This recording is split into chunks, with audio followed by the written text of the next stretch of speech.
Welcome to This Week in Our Collective Heads. I'm Kevin, and I'm reviewing No Kuni 2. No Kuni means the other country, and as it has portals to the real world, that name makes sense. A main character is taken from the beginning of this world into the other realm at the beginning, as in the first game. If you haven't played the first game, don't worry about it, because I actually prefer this to the first game. The story is good, if a little saccharine. There are a ton of comedic characters, from Lofty to Batu and the Sky Pirates. Lines from Evan like, "I'm sure if we ask nicely, Pugnacious will see sense and give the forest back," can feel like lazy writing for storylines for children. Characters and storylines are mostly very simple, and actions tend not to have wider consequences in the world.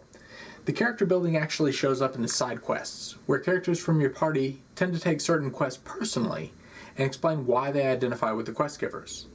Political meanderings can be entertaining, and the personality of each head of state makes the fetch quests seem not like fetch quests. Niall of the Forest was my personal favorite.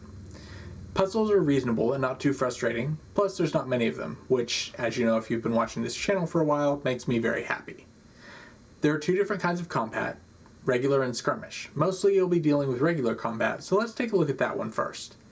If you've played any of the Tales games, especially Tales of Symphonia, you'll be immediately comfortable with this style. If you haven't, it's an active combat system where your character has a melee and a ranged attack with a few abilities that take a little bit of time to recharge. You can block or dodge, but mostly that's not required. As there's no difficulty system, I encourage those of you looking for a challenge not to level up, but just to power through the main storyline. Strategy battles are simple but fun. There's a rock, paper, scissors element, and the overall battle tactics where you match your abilities against whatever your opponent has set up before the battle. They're pretty fun. The game is really good up till the midway point of Chapter 4, then it really comes into its own and becomes great with the kingdom building aspect. I wish the kingdom building showed up earlier, but it's a fun game up until then. Issues with the game. Swift Solutions actually sells the item to complete the quest. That's just strange and seems to create busy work. As stated before, the storyline is a bit simple for my taste, but moves along at a nice clip and keeps changing the setting often enough to keep it from being boring.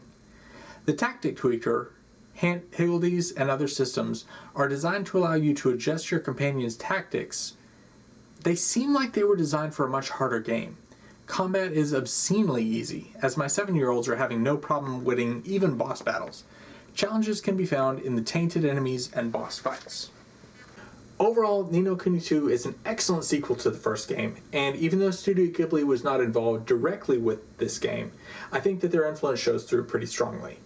I recommend this game, and hope that you have as much fun with it as I did. See you out there, and let me know in the comments if I missed anything. Thanks for watching This Week in Our Collective Heads.